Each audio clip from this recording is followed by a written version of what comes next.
as you mentioned, I think it's really important to think up front, to plan up front, and really have a great plan in place so that way you're making those right decisions up front and not going through all of those what ifs or I wish I would have's in your mind. Welcome to the Your Life, Your Money podcast with Scott Searens, teaching you how to thrive in life, wealth, and retirement. Welcome into Your Life, Your Money, the podcast that helps you thrive in life, wealth, and retirement. Today, we're going to do so by giving you a little bit of a quiz. Good news is we're going to help you out with the answers along the way because what research has found out is nearly a third of all near retirees fail this basic quiz on Social Security. And it is such an important part of the planning process, such an important piece of the income puzzle. And it's important that we lay this out for you and kind of go through some of these answers as well. Let me welcome in Scott Searens. He is the president and financial advisor over at Searens Financial Group. And Scott, Social Security is a big part of the game, and it's a little eye-opening to see how many people aren't able to answer these questions. Yeah, I was looking at these results and I'm thinking, wow, Social Security makes up a huge chunk of a lot of people's retirement income. And so I think it will be great for us today to go through this quiz. We want to just make sure that people have the right answers and they're prepared as they, begin to look at and tackle when they'll take Social Security. Yeah, trying to give you the tools and the information you need to better prepare yourself. We'll put the quiz, which was actually, I think, done by Mass Mutual. We'll put that in the show notes along with the article that is related to it as well. We'll put that in the show notes. You can find that on lifemoneyshow.com. We also put Scott's YouTube videos there, all the information. It's kind of a content hub, both podcasts, blogs, videos, all at lifemoneyshow.com. So if you're looking for more information, that is the place to find it. Now, as we get started in this conversation, I like to lead things off with a quote to kind of get us going. This one comes from Ben Franklin, who says, Scott, beware of little expenses. A small leak will sink a great ship. Ben, do you know where my mind first went when I read this quote? Where's that? Went right to subscription services. Oh, man. Tell me about it. I don't know about you, but all it could make me think of is, okay, I've got Spotify, I've got Hulu, I've got, my gym membership. I'm like, wow, if you really start to think, and the way I think that they get us hooked so easily, right, is that it only costs $5 a month here or $10 a month there, or $15 a month here. And I'm not anybody to not, enjoy life and use different subscriptions that are helping you out. But I think it just really made it click to me that all of these things can really add up. And when is the last time that you sat down and said, am I using this? Or can I negotiate this? Can I get a reduction on this? And that was the first thing where my mind went when I heard this quote. So I guess I kind of lob it up as a challenge to everybody out there is, pick a time frame, whether it be every 6 months or once a year, and, really hunt through those credit card bills and those bank statements to go, okay, what are all of the different subscription services that I have out there? And am I using them? Or, hey, look, if you're not, hopefully we just saved you some money today. You can cancel them and put that surplus to something else. Yeah, this one hits close to home, Scott. I'm not going to lie. I'm guilty. I'm guilty in this, that there'll be stuff that pops up on my statement, my credit card statement or my bank statement every month. And I'm like, $4.99. Man, I definitely meant to cancel that, but it's only $5. I'll get to it next month. And then rinse and repeat, right? Because you just forget about it. You're like, I'll get to it eventually. And then next thing you know, you've gone a year and you spent $60, $70, $100 on something that you didn't never need or use. And yeah, you do that multiple times, and that's quite a significant chunk of change. I don't think a lot of some of the companies like me, and hey, I want to protect our earth, but I'm one of those people, I still ask for paper statements because I when I get it, I see it, and usually I'll do something with it. But to your point, right? I mean, there's some stuff that it's, you can't get a paper statement. And to your point, now you're seeing it a month later when they're about to bill you for the following month. And like you say, it's, oh, I'll take care of this. Oh, that was $5. I got something else to do right now. And next thing you know, boom, it all added up. Yeah, if there was just a place you could see all those subscriptions in like one spot, like an app that's tracking them all, can hold you accountable, and you can actually see the total you're spending every month, you'd probably act a little bit faster. But yeah, that's a great quote, and it is something that's definitely has a place in today's society and makes you think about your planning. So if nothing else, take this as a challenge, as Scott said, to go out and kind of look over your subscriptions and some of these small payments you're making every month, see if you can negotiate them down or get rid of them altogether. Let's talk Social Security. That's our main focus today on Your Life, Your Money, because there was a quiz by MassMutual. It was conducted among 1,500 Americans age 55 to 65. So right in that kind of pre-retiree, early retiree time frame. But over the course of this quiz that was conducted, almost a third of these near retirees failed this quiz. And it was just kind of a basic quiz on Social Security. 18% of them got a D, and more than 50% of those in this age range do not understand the basic rules of Social Security. So that's an obvious red flag to you, Scott, right? As an advisor, to say, we got to do a better job educating people. Well, I hope these results kind of alert people, right? Kind of wake people up as they're listening to this podcast. But let's not focus on the results. What we want to do is really, like you mentioned earlier, we want to focus on helping people make sure that they know their answers and they have the tools and the tips that they need, because Social Security makes up a huge chunk, a huge portion of retirement income. And choosing Social Security is not, while it seems like, hey, I just go in and, start claiming it, which is what happens, but it's not necessarily that cut and dry, because there are a lot of options to consider when it comes to taking Social Security. And the other thing is this is one of those decisions that once you make the decision, it's done, right? That's a decision that you make for life. There's no going back. I guess technically there is. You can go back, but that also means that you have to pay back everything that they paid you. And that's a whole process in its own. So I don't recommend going down that avenue. So as you mentioned, I think it's really important to think up front, to plan up front, and really have a great plan in place, so that way you're making those right decisions up front and not going through all of those what ifs or I wish I would have's in your mind. The other thing before we dive into the quiz, a couple other things. One is I just want to kind of call it clear the air. A lot of times when I'm talking to people about in this age range, right? Like you said, that 55 to 65 age range, talking to people about retirement, and if I would ask, when do you want to retire? The first thing, some of the times, what I hear is, well, 62, or well, full retirement age, or 70. And a lot of times what people are doing is they're tying their retirement date to those three key lines that they see on the Social Security statement. So just because Social Security says age 62 is early retirement age, a couple things.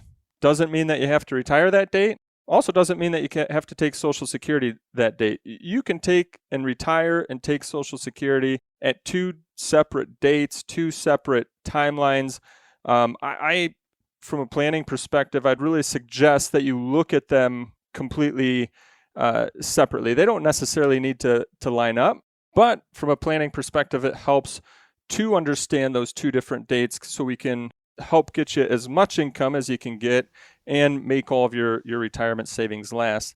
The other thing when it comes to Social Security, and love to share a little bit of a personal story. Yeah. While I'm not at the age yet to take Social Security, I did have the opportunity to go into the Social Security office with my parents. And I'll tell you, this was a great experience that I am now able to help provide others with, I'll say, this story to be able to help them and guide them as they go and decide when they're going to take their Social Security. It was really, really helpful. The gentleman that we had helping my parents, he was actually really, really helpful. But what I recognized through the whole process, Ben, was that person is not there to provide advice or guidance. Meaning, if you're to wait and go in and say, okay, I'm going to go and talk to the Social Security office and they'll tell me the exact day and time to just take Social Security. Yeah. That's not what they're there to do. Their main goal is that you came in, when do you want it to start? And that's when we'll get it started. And so we had a strategy up front that we were going to utilize for my parents' plan. And going in there and after having the discussion with the person from Social Security, like I said, very helpful, but they would have never brought that strategy up to my parents and said, oh, you should utilize this, or this is how you should claim. And so I think it was really helpful me seeing that and understanding that to be able to provide that guidance to others, that they're there to help that payment get started, but they're not there to provide you guidance and advice on when is the best day and year to claim your Social Security to get the most out of the benefits. Yeah, that's a good reminder for people that are maybe leaning on that or expecting to get a little help there. Don't plan on that. And that's why you need to have your strategy ready to go ahead of time. And that's why we want to go through this quiz. So I pulled it up. Again, we're going to put it up on the website, lifemoneyshow.com. It'll be a part of the show notes. If you want to go through it yourself, you can do that. But there's 10 questions. And I want to go through it together with Scott. I'm going to ask him the question, and he's going to answer it for me. And again, a third of the people that were part of this quiz got it incorrect. So we want to take you through, give you the correct answer, and then kind of give you a little nugget or two on why the answer is what it is. So question 1, Scott. All right, I'm ready. You ready? Social Security retirement benefits are based on my earnings history. I'll receive the same monthly benefit amount whether I start collecting before or after my full retirement age. So this one is false. Okay. Now, actually 2 parts to this one, right? So the first part that they said, Social Security retirement benefits are based on my earnings history. That part is true. But when they said I'll receive the same monthly benefit amount whether I start collecting before or after my full retirement age, that's where then the statement became false. Okay. Now, a person can claim Social Security as early as age 62. I guess let's just back up a little bit. What is full retirement age? Well, that's an age that Social Security uses to say, okay, this is when you would get your what they call as their primary insurance amount. You might see it also listed as PIA, but it's kind of saying this is your full Social Security benefit that you would get at this age called full retirement age. And that full retirement age is different for everyone. It's different because it's based on when you were born. And that could be as your full retirement age could be as early as age 66, but it could be 66 in 1 month, 66 in 2 months, 66 in 3 months. It just keeps going up and up and up, and it's all based on when you were born. So you can take as early as age 62, but if you take at age 62, you're going to get a reduced amount. So whatever you see on your Social Security statement that says, hey, this is your full retirement age, you'll get a reduced amount if you claim it early, whether that's 62, 63, 64, 65, 63 and 6 months, whatever age that you decide before that full retirement age, you'll get a reduced amount. Now, if you wait until after your full retirement age, then you would actually get more. Social Security, that amount increases by 8% each year after your full retirement age. So wait 1 year after your full retirement age, that benefit amount, that dollar amount that you would get per month is going to go up by 8%. And it's going to continue to go up until age 70, where that's then the max. And you can't delay your Social Security any further. So it's kind of a date where you say, hey, I can't delay it any further. I've got the max amount. Might as well start taking it. So that first one, like we said, false, because you can start collecting before or after the full retirement age, but the benefit will change. Before full retirement age will be reduced. After full retirement age, you'll have an increase in your benefit. 57% of the people answered that one correctly. So most of them about 50-50, just about. So yeah, very interesting. Question 2. If my spouse dies, I will continue to receive both my own benefit and my deceased spouse's benefit. The total Social Security benefits I will receive will not change. So this one is false as well. In essence, you only get to keep, for married couples, one spouse passes away, you only get to keep one of the two Social Securities, and you get to keep the higher of the two. So let's just say, for example, you and your spouse each have a Social Security. One is $2,500 a month. The other one is $2,000 a month. And it doesn't matter which spouse passes away, but if one of those spouses were to pass away, you only keep one of those two Social Securities. So you only keep the $2,500 a month Social Security. The other one, in essence, no longer exists. So that's one thing just to kind of keep in the back of your mind for married couples. In my example there, right, that when both spouses were alive, that was $4,500 a month in Social Security income. But one spouse passes away, that Social Security, that income that they're collecting every month just went from $4,500 a month to $2,500 a month. So if you're a married couple, that's something really to keep in mind. Do you have thoughts and a plan in place in the event that were in and when, I guess, that were to happen in your situation? Again, 53% answered that correctly. So a lot of people unsure about that as well. Number 3, this is one that only 25% of the people that took this quiz got correct. Here's the question. Only U.S. citizens can collect Social Security retirement benefits. True or false? What's your thoughts on this one, Ben? I mean, I would assume true. You know, I think that's why you mentioned that 25% answered correctly. I think it's a great assumption to assume true, but this one is actually false as well. You actually do not have to be a U.S. citizen to qualify for Social Security retirement benefits. Resident aliens who pay into the Social Security system may actually qualify to receive retirement benefits as well, assuming that they earned enough credits and that they meet all of the qualifications. Yeah, that one is a bit of a surprise. And it's no surprise. No, it explains why 1 in 4 people got it correct. All right, number 4, another one which was only answered correctly about a third of the time. Under Social Security law, my benefits will not be reduced if I claim them at age 65. Boy, I think this one is the trick question. And do you know where they threw the trick in here? It's got to be the current Social Security law. Is that it? Well, actually, the age 65. I think that's where they're trying to throw in the trick here. And a lot of people think age 65, maybe I'll get full retirement benefits then. And the trick is because age 65 is when you can start claiming Medicare, when you can start your Medicare benefits. Mm-hmm. And so a lot of people kind of, I'll say, look at age 65 as, boy, that's when I want to retire, because if I don't have health insurance, if I retire from my work and I'll no longer have health insurance, at least I'll be able to start my Medicare benefits age 65. So sometimes then you'd say, well, okay, is that then full retirement age? But it's actually, if you were to start your benefits at age 65, they would be reduced. So under current Social Security law, my benefits will not be reduced if I claim at age 65. That's false. They would be reduced, as we had mentioned, anything before your full retirement age. And the earliest full retirement age that's out there is age 66. So claiming at age 65, a person would receive reduced Social Security benefits. Very, very interesting. That's good to know, and why we're here to help you educate these facts that maybe you just aren't quite aware of. That's very interesting. Question 5. About 45% of the people answered this one correctly, which I'm going through each one of these answers, Scott, and I'm like, how did only a third of the people fail with some of the numbers that we're seeing on each one of these questions?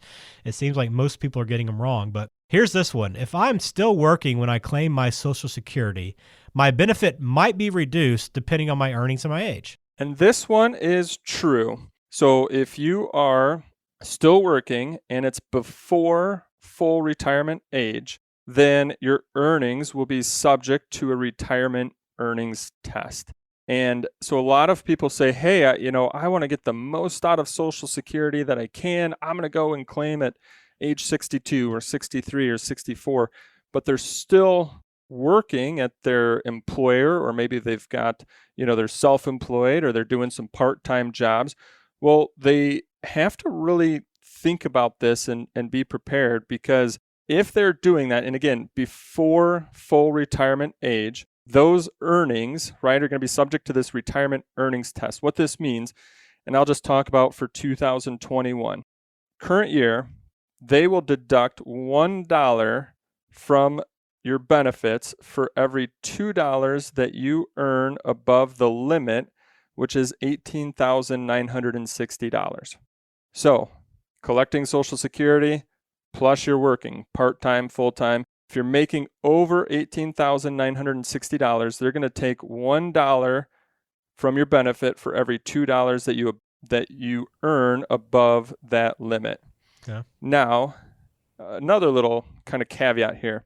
Let's just say the year that you are in full retirement age, you're still working. Well, but let's say it's the year that you reach your full retirement age, and let's say your full retirement age happens in June, but you're like, you know what, I'm just going to start Social Security in January.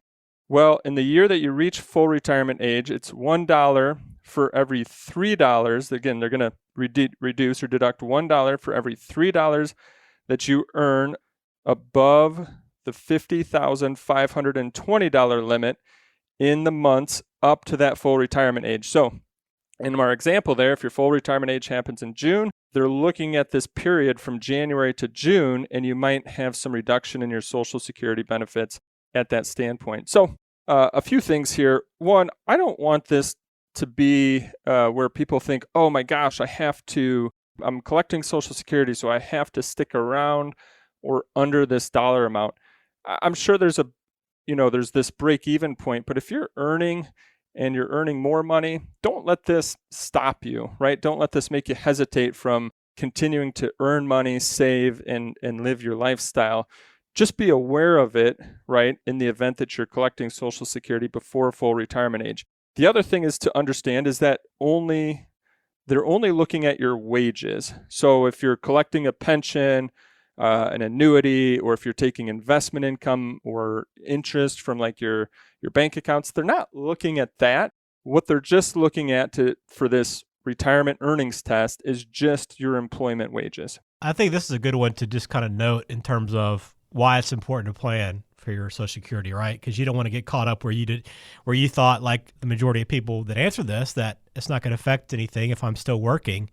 And then maybe come to find out after the fact that, oh, this actually does, and then it can create a problem. Yeah, great point. So to somebody who might be thinking, okay, I want to get the most out of Social Security, plus I'm going to still work, so I'm going to collect it as early as possible.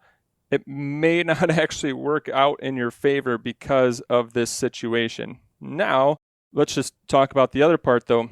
If you were to wait to full retirement age and then collect Social Security and you're still working, you can make as much as you possibly want and they will not deduct anything from your Social Security. So as long as you wait till that full retirement age date and then turn Social Security on, you can make as much as you want as your job, collect Social Security, no deductions. Yeah, great to know. Great to know. All right, let's move on to question number 6. This is one that actually 63% of the people got correct. So one of the better ones in terms of getting correct answers.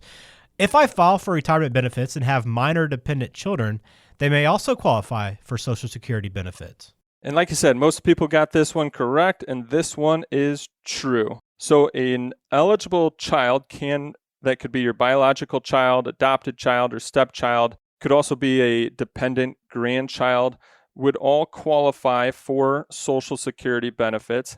Now, normally these benefits would stop when the child reaches age 18 unless they have a disability. So a good one to understand and to be aware of as you go through Social Security planning.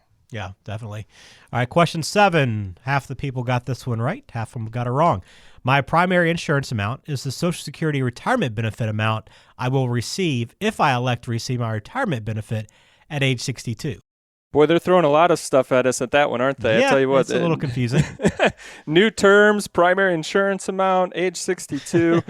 So, I'll repeat it one more time. Primary insurance amount is a Social Security retirement benefit amount I will receive if I elect to receive my retirement benefits at age 62. And that one is false. Now, the primary insurance amount, and sometimes you'll see this listed as PIA, But what that is again, that's the amount, that's the Social Security benefit amount, the dollar per month that you would receive at your full retirement age, which, as we talked about earlier, that could be anywhere from age 66 to somewhere up to, age 67. So that's the amount that you'd receive at that full retirement age. Therefore, if you were to collect at age 62, you're going to get a reduced amount from what that primary insurance amount would be. All right. All right, question 8. I like this one. Social Security payments are not subject to cost of living adjustments. True or false? You like this one. What's your guess, Ben? Well, I like this one because most people got it right. So I know the answer. I looked at it quickly, so I will say that I would have probably gotten it right, but no guarantees. But it is false. It is false. That's right. The Social Security Act of 1973 included a provision for cost of living adjustments. Sometimes you also hear that nickname as COLA, to help Social Security benefits increase throughout the years to help account for inflation. Now, all of this is done by the Social Security Administration. They have formulas that are mandated by legislation that helps determine what this COLA, or cost of living adjustment, will be.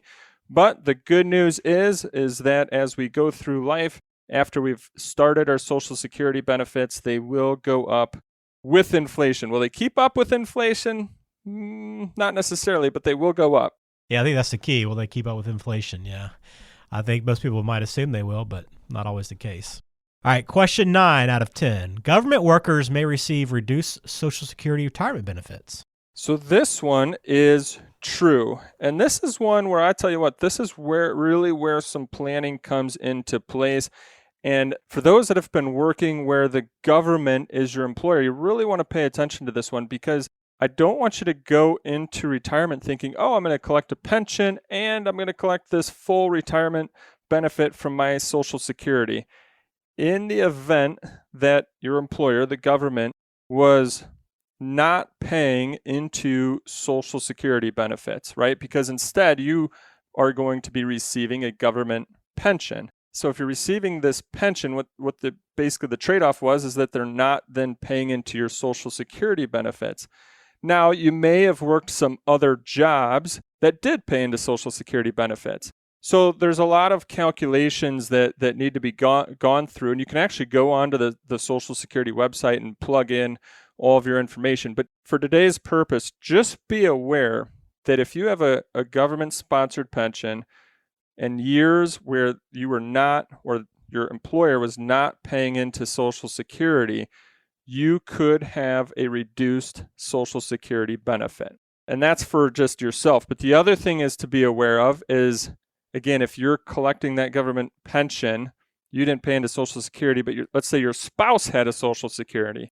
And you're like, okay, hey, if they were to pass away, then do I collect their Social Security benefit?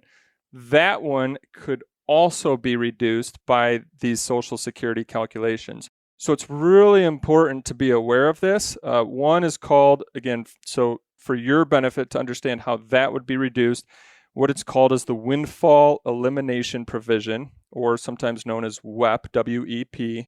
Or again, if you're wondering how much would you get of your spouse's benefit if they were to pass away, that's called the Government Pension Offset, or GPO.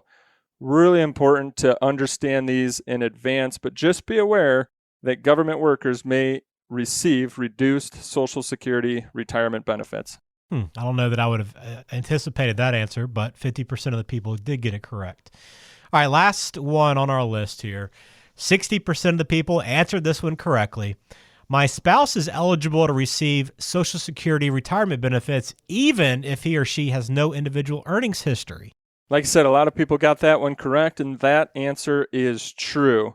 So even if your spouse does not have earnings history, a spouse may have taken some time off, or let's say a spouse stayed home to help raise the children. Even if they don't have any earnings history that would get them, let's say, their own Social Security benefit, a spouse or a spousal benefit can be as much as 50% of the spouse's full retirement age benefit. And that exact percentage will depend on whether the spouse filing for a spousal benefit has reached full retirement age or not. But the short answer is, even if you as a spouse or your spouse does not have or has not paid into Social Security, they can still collect a benefit, and it could be up to 50% of the other spouse's benefit. Just remember, as we kind of talked throughout all these different questions, if you decide to collect early, you're potentially looking at a reduced amount versus if you're to wait to full retirement age. So a lot of great questions here. There are, and I can see why there's a lot of confusion. I mean, I think if you haven't thought through Social Security or haven't researched it a lot, you probably just, it's easy to assume some basic things, and you probably don't think there's a whole lot to it. It's not too complicated. But as you see, a lot goes into the decision, and it's why it's important for planning to be a part of the process and why you should have a strategy for this, right?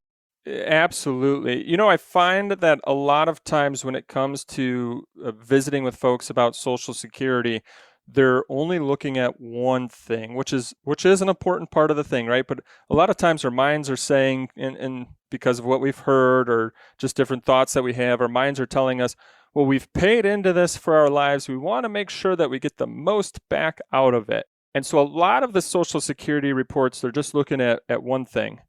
When do you take it?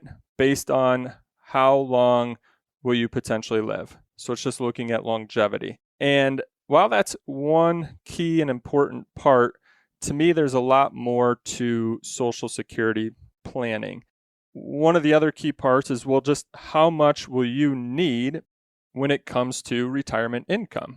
And depending on how much you might need, we now need to look at, well, how much do you have saved up?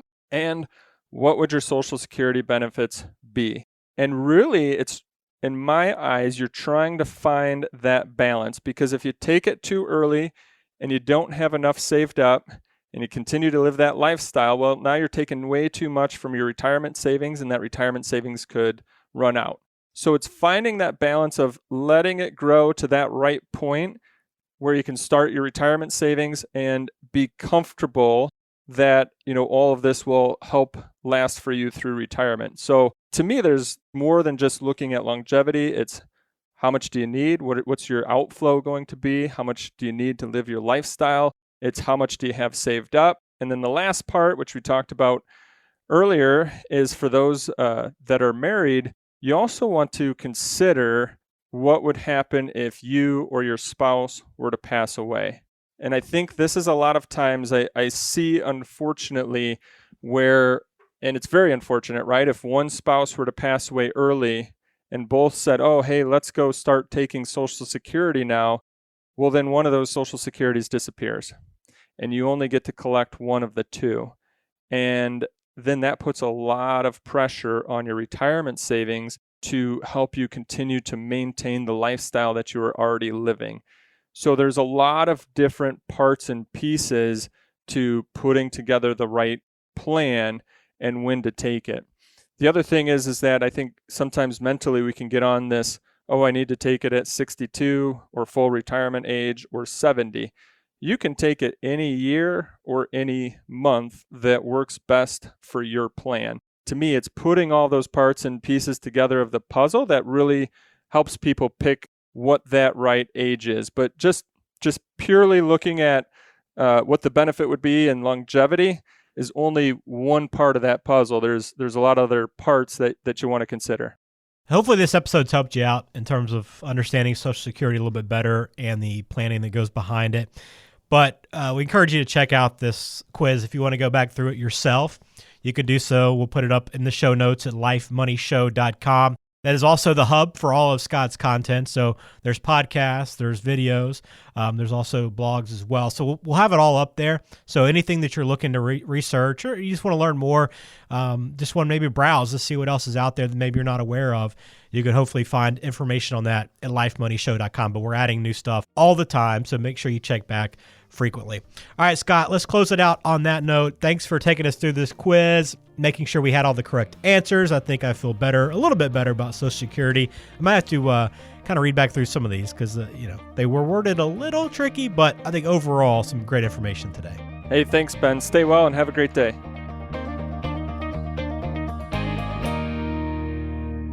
Sirens Financial Group is an independent financial services firm that utilizes a variety of investment and insurance products. Investment advisory services offered only by duly registered individuals through AE Wealth Management LLC. AE Wealth Management and Sirens Financial Group, Inc. are not affiliated companies. Investing involves risk, including the potential loss of principal. Any references to protection, safety, or lifetime income generally refer to fixed insurance products, never securities or investments. Insurance guarantees are backed by the financial strength and claims-paying abilities of the issuing carrier.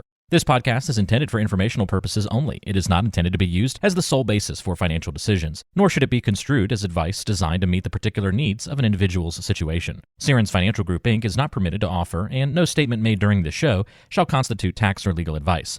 Our firm is not affiliated with or endorsed by the U.S. government or any governmental agency. The information and opinions contained herein, provided by third parties, have been obtained from sources believed to be reliable, but accuracy and completeness cannot be guaranteed by Sirens Financial Group, Inc.